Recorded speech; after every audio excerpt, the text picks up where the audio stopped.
오늘이 2019년 마지막 날입니다. 40분도 채 남지 않은 그런 시간입니다. 지나온 한 해를 평가한다면 어떻게 평가할 수 있을까요? 우리의 지나온 한 해를 평가해 본다면 참 잘하고도 싶었는데 이 마음이 있으실 것 같습니다. 잘하고도 싶었는데 잘한 것, 못한 것, 아쉬운 것도 참 많은 것이 사실입니다. 성경은 행한 대로 심판하신다, 행한 대로 갚아주신다 라고 말씀하시는데, 만일 행한 대로 갚아주신다면 여러분은 칭찬이 더 많으실 것 같습니까? 아니면 책망이 더 많으실 것 같습니까? 생각해보면 칭찬이 더 많았으면 좋겠다라는 기대를 하지만 장담하지는 못하는 것 같습니다. 그럼에도 성경은 우리 같은 사람들에게 희망을 남겨두고 있다는 것입니다. 저는 그래서 성경이 너무 좋습니다.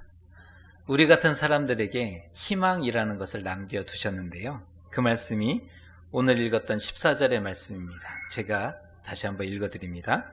자기 두루마기를 빠는 자들은 복이 있으니 이는 그들이 생명나무에 나아가며 문들을 통하여 성에 들어갈 권세를 받으려 함이로다. 바로 여기에 복음을 숨겨 놓으셨음을 보게 됩니다. 죄가 묻었지만, 죄가 있지만 두루마기를 빠는 자들은 복이 있다 말씀합니다. 복음 아닙니까? 죄가 있는데, 부족한데 두루마기를 빠는 자들은 복이 있다 말씀하고 있습니다. 의지적으로 다시 일어서기를, 회복하기를 원하는 자에게 기회를 주고 있습니다. 다시 일어서기를 원하는 자에게, 다시 회복되기를 소망하는 자에게 기회를 주고 있습니다. 빨래를 하면 옷이 빨리고 희게 되듯이 빨면 빨리고 희게 된다. 우리의 죄라는 것이 빨면 빨린다는 겁니다. 그리고 빨래를 하듯이 희게 되어진다 말씀합니다. 하나님이 인정해 주셨기 때문입니다. 하나님이 인정해 주셨기 때문에 그게 가능한 것이지요. 그래서 바로 서고자 노력하고 믿음을 지킬 때 생명나무를 마주하게 되는 것이고 거룩한 성에 당당히 들어가게 되는 것입니다. 겨우 들어가는 것이 아니라, 부끄럽게 들어가는 것이 아니라 그 거룩한 성에 당당히 들어갈 수 있음을 말씀하고 있는 것입니다. 누가 거룩한 성에 들어가는 출입증을 받을 수 있습니까? 누가 거룩한 성에 들어가는 그 출입증을 당당히 받을 수 있습니까? 이미 청결하게 된 자가 아닙니다. 성경은 이미 청결하게 된 자를 찾고 있지 않습니다. 청결하게 되기 위해 노력하는 자, 끊임없이 옷을 빠는 자를 성경은 찾고 있는 것입니다. 새하늘과 새 땅이 창조되고 거룩한 성이 준비될 때 우리는 성 안에 있게 될까요? 성 밖에 있게 될까요? 굉장히 궁금하게 될 텐데요. 어디를 보면 알 수 있느냐? 이거 알 수 있습니다. 답은 나와 있습니다. 이곳에서 성 밖에 있었다면 거기서도 성 밖에 있게 될 것입니다. 이곳에 성 안에 있기 위해 노력했다면 그곳에서 성 안에 있게 되는 것입니다. 두루마기를 지속적으로 빨아야 할 것입니다. 이것이 우리에게 남겨진 사명이고 우리가 해야 될 일인 것입니다. 희게 될 때까지, 하나님이 인정하실 때까지 끊임없이 옷을 빠는 것, 그것이 우리가 해야 될 일일 것입니다. 분명한 것은 우리의 정체성은 성 안에 있는 자라는 것입니다. 성 밖에 있는 존재가 아니라는 것이지요. 요한계시록을 한 문장으로 요약하면 성 안에 있으라, 이렇게 요약해 볼 수 있습니다. 요한계시록의 그 모든 말씀을 한 문장으로 압축해 본다면 성 안에 있으라는 음성인데요. 하나님이 믿는 자들을 위해서 사자를 보내고 수많은 환상과 계시를 보여주시고 여러 증인들을 통해서 증언하게 하셨고 계시록을 기록해서 남기셨던 이유는 성 안에 있으라는 그 분명한 음성을 그 목적 때문이었다는 것입니다. 그럼에도 계시록을 읽고 듣고 보고도 아직도 성 밖에 있게 된다면 큰일이지 않습니까? 오늘 두루마기를 빤다라는 것이 구체적으로 무엇을 가리키고 있는지 그것을 묵상해 보고자 합니다. 17절의 말씀이 우리에게 지혜로 인도해 줍니다. 17절의 말씀을 같이 한번 읽어보겠습니다. 시작. 성령과 신부가 말씀하시기를 오라 하시는도다. 듣는 자도 오라 할 것이요 목마른 자도 올 것이요 또 원하는 자는 값없이 생명수를 받으라. 아멘. 성령과 신부가 나오는데요. 성령은 우리가 로마서에서 우리 알고 있듯이 말할 수 없는 탄식으로 우리를 위해서 친히 강구하시는 분, 성령님 아니십니까? 우리는 우리 스스로를 위해서 어떻게 기도할지를 알지 못하지만 성령께서는 우리 자신을 위해서 기도하시는, 간절히 강구하시는 분으로 소개되고 있는데요. 또한 신부는 교회를 의인화한 표현이고 교회의 가르침과 복음이라고 바꿔 말할 수 있습니다. 성령과 신부가 두루마기를 빠는 것이 구체적으로 무엇인가를 증언하고 있는데 그 첫 번째가 듣는 자가 되라는 것입니다. 듣는 자가 되라. 하나님의 음성과 말씀을 들으라는 뜻입니다. 들으라. 하나님의 나라는 세상 지식과 능력이나 선행의 유무로 가는 것이 아니라 살아계신 하나님의 말씀과 길과 진리요 생명이신 어린 양의 인도함을 받아야만 갈 수 있습니다. 다른 것으로 갈 수 있지 못하죠. 하나님의 말씀으로 길과 진리와 생명이신 어린 양의 인도함을 받아야만 갈 수 있는 곳입니다. 들어야 깨닫게 됩니다. 들어야 돌아오게 되고 들어야 자신에게 묻어있는 그 때를 빨아낼 수 있게 되는 것입니다. 그래서 듣는 것이 중요합니다. 듣는 자가 살고 듣는 자가 생명과 구원에 이른다. 그래서 들으라 말씀하고 있는 겁니다. 두 번째는 목마른 자가 되라 요구합니다. 목이 마를 때 물을 찾게 되지 않습니까? 우리가 종종 표현하기를 목말라 죽겠다라는 표현을 자주 쓰게 되는데요. 그만큼 목마르다, 그만큼 간절하다는 표현일 겁니다. 정말 목마르면 죽을 수도 있지만 우리가 습관적으로 쓰는 표현은 그만큼 목이 마릅니다. 그만큼 급하다라는 표현으로 목말라 죽겠다라는 표현을 쓸 것입니다.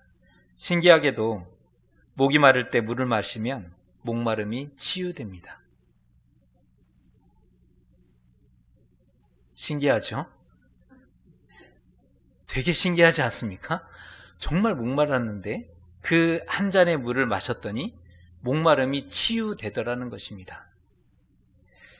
그런데 영혼의 목마름은 무엇으로 치유받을 수 있을까요? 혹시 타는 목마름을 경험해 보셨습니까? 적어도 송구 영신 예배에 나오시는 분이라면 타는 목마름이 어떠한 것을 얘기하고 있는지 아실 것입니다. 타는 목마름, 이것은 사람이 목이 마를 때 그 목마름과 비교할 수 없을 정도의 고통입니다. 세상의 물을 아무리 마셔도 해결되지 않습니다. 오히려 갈증이 가중될 뿐이죠. 목이 마른데 물을 마셨는데 더 갈증이 그 갈증으로 인해서 힘들어지는 거죠. 이유는 사람은 하나님으로만 해결되는 존재이기 때문입니다. 사람은 하나님으로만 해결받을 수 있습니다. 어거스틴의 표현처럼 이런 얘기를 했는데요. 한번 잘 보시면 좋겠습니다. 사람에게는 하나님이 아니면 채울 수 없는 마음의 빈 공간이 존재한다. 사람에 대한 정확한 이해이고 표현입니다. 사람에게는 하나님이 아니면 채울 수 없는 절대 공간이, 그 빈 공간이 있다는 것입니다. 우리는 믿어야 사는 존재입니다. 믿어야 사는 존재이다. 하나님 없는 삶은 목마른 삶이 될 수밖에 없는 거죠. 그렇다면 마음의 빈 공간을 하나님이 채워주시기를 갈망해야 되지 않겠습니까? 나의 이 마음의 빈 공간을, 다른 그 어떤 걸로 채워지지 못하는 그 빈 공간을 하나님이 채워주십시오. 그 목마른 자가 되어야 할 것입니다. 부탁드리는 것은 목마른 자가 되었으면 좋겠습니다.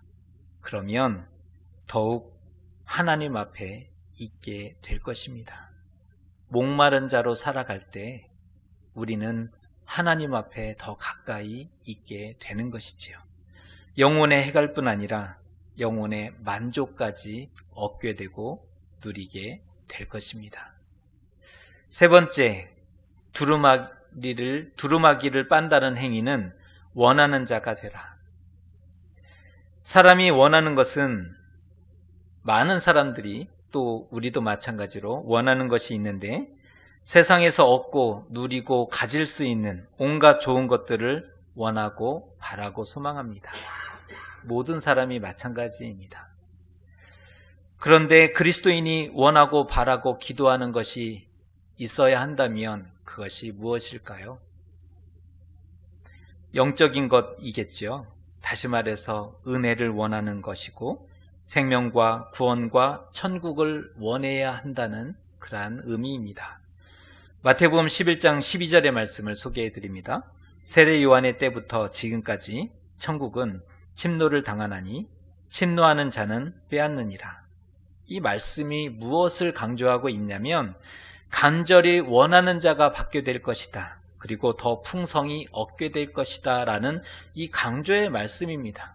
침노하고 뺏어라 이게 아니고 간절히 원하는 자가 얻게 되고 더 풍성히 누리게 될 것이다 라는 말씀인데요. 우리가 잘 알고 있듯이 구하고 찾고 두드리면, 그러면 하나님이 생명수를 선물해 주신다라는 뜻이기도 합니다. 오늘 성령이 간청하며 부탁하고 있습니다. 또한 교회가 증언하며 응원하고 있습니다. 속히 오라고. 속히 오라 말씀합니다. 와서 듣는 자가 되라. 와서 목마른 자가 되고 와서 원하는 자가 되어 생명수와 거룩한 성에 참여하라 초청하고 있는 것입니다. 12절의 말씀을 보면 상을 약속해 주고 있는데요. 12절의 말씀을 읽어드립니다. 보라, 내가 속히 오리니 내가 줄 상이 내게 있어 각 사람에게 그가 행한 대로 갚아주리라. 여기서 행한 대로 갚아준다는 의미는 심판이 아닙니다. 여기서의 행한 대로 갚아준다는 말은 징계가 아니라는 것입니다. 세상과 타협하지 않고 믿음을 지킨 자, 이긴 자에게 상으로 갚아주겠다라는 말씀입니다. 예수께서 왜 속히 오시려고 하셨을까요? 상으로 갚아주시려고. 예수님의 오심을 두려움으로 대면하는 자가 분명히 있습니다. 그러나 우리는 다르죠. 우리는 예수님의 오심을 상 주시기 위해서 속히 오시려는 그 마음으로 받으면 좋을 것 같습니다. 옷을 빠는 자에게 생명나무와 거룩한 성에 참여하게 하신다 약속하고 있습니다. 그 약속대로 우리에게 생명나무와 거룩한 성에 참여하도록 해주신다는 것입니다. 때가 가까이 왔습니다.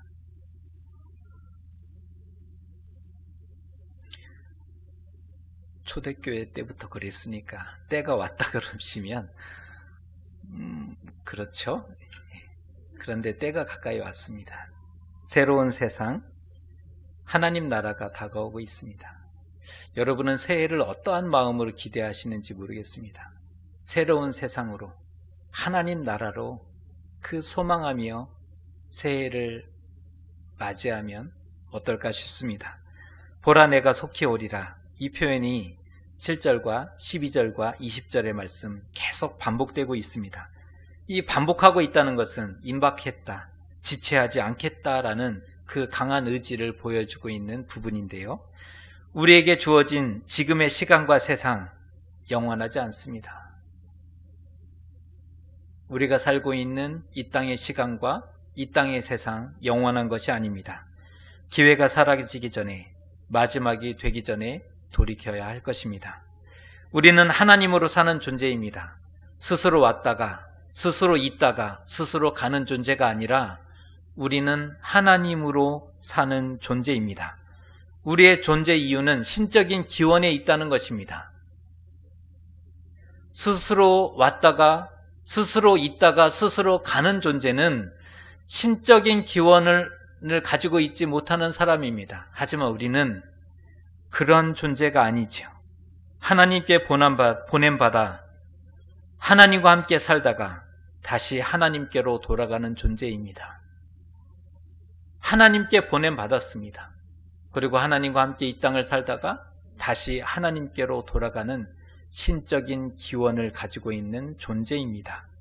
우리 다가오는 새해를 그 신적인 기원으로 맞이하고 걸어가면 어떨까 싶습니다.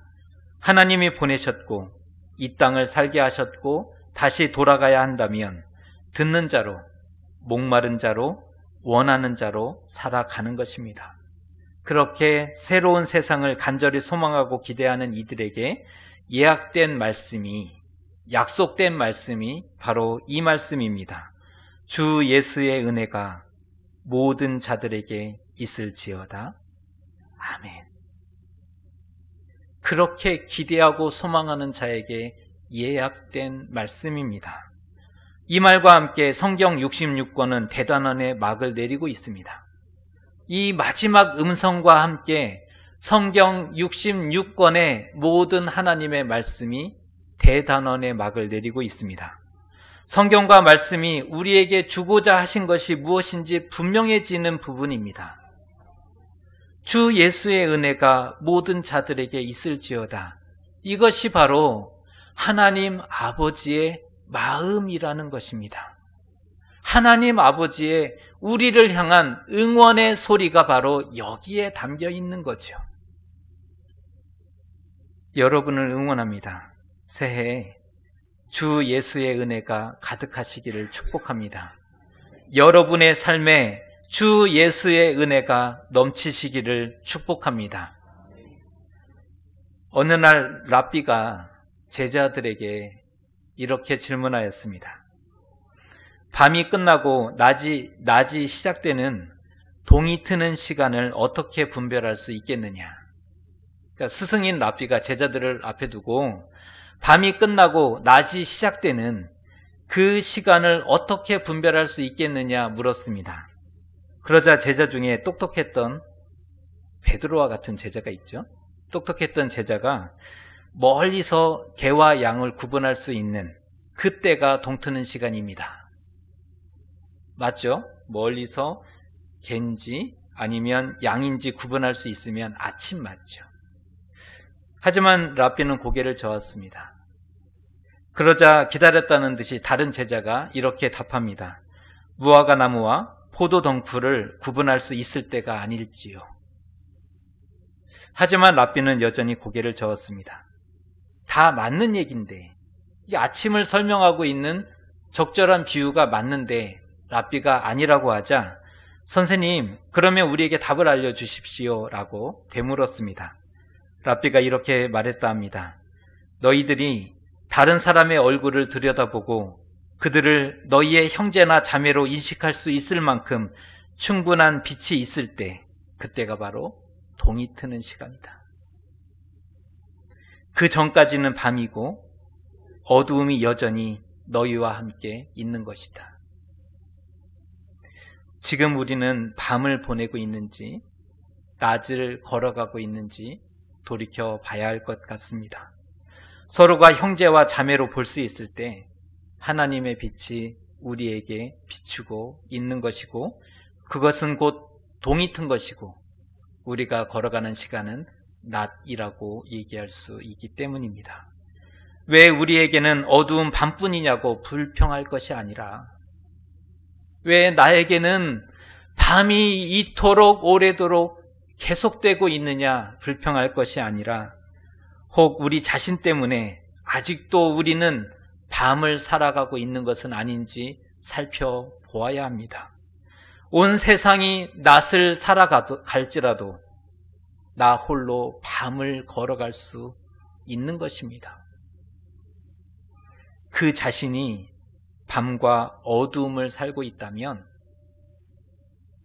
그 자신, 그 사람은 여전히 밤을 살아내고 있는 거죠. 새해가 밝아오고 신앙의 나이를 먹게 되는데 여전히 밤을 살아가고 있다면 우리는 반성해야 합니다. 새해에는 새해다운 새로운 방식으로 살아가면 어떨까요? 한 해 수고 많으셨습니다. 참 잘하셨습니다. 그리고 다가오는 새해에도 믿음의 성장과 성숙을 위해서 사랑하고 이해하고 배려하는 삶으로 누군가에게 은혜와 복이 되셨으면 좋겠습니다. 우리의 구원과 생명은 아직 완성되지 않았을지 모르지만 우리로 인해 누군가의 구원과 생명이 완성될지 모르지 않습니까?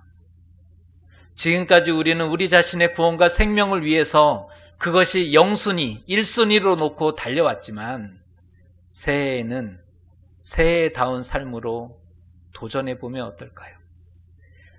나의 구원과 생명은 아직 완성되지 않았을지 모르지만 우리로 인해서 누군가의 구원과 생명은 완성될 수 있다는 것입니다. 그가 힘을 내어 살아나게 되고 그가 다시 일어나 걷게 된다면 우리는 올해도 그렇지만 내년에도 잘 사는 삶이 되는 것입니다. 그리스도를 닮아간다는 것, 나를 위해서 살아가는 삶이겠습니까? 형제와 자매를 기억하고 배려하고 사랑하고 이해하는 삶이겠습니까? 우리는 기도할 때 참으로 그리스도를 닮고 싶다라는 것들이 우리 가슴에 간절하지만 형제를 형제로 바라보고 자매를 자매로 바라보는 것이 너무나 어려웠던 우리의 모습을 돌아보게 됩니다. 부탁드리는 것은 새해 똑같은 모습으로 살아가는 것이 아니라 그리스도를 닮아가는 모습으로, 그래서 누군가의 구원과 생명을 완성해 주는 참된 그리스도인의 모습으로 그렇게 걸어갈 수 있었으면 좋겠습니다. 그 작은 구원과 생명이 쌓이면 먼 훗날 우리의 구원과 생명도 참으로 아름답게 다가오게 될 것입니다. 하나님의 은혜로 우리 여기까지 왔습니다. 은혜 아니면 살아갈 수가 없는 존재입니다. 주 예수의 은혜가 여러분과 함께 하시기를 주님의 이름으로 축복합니다. 기도하겠습니다.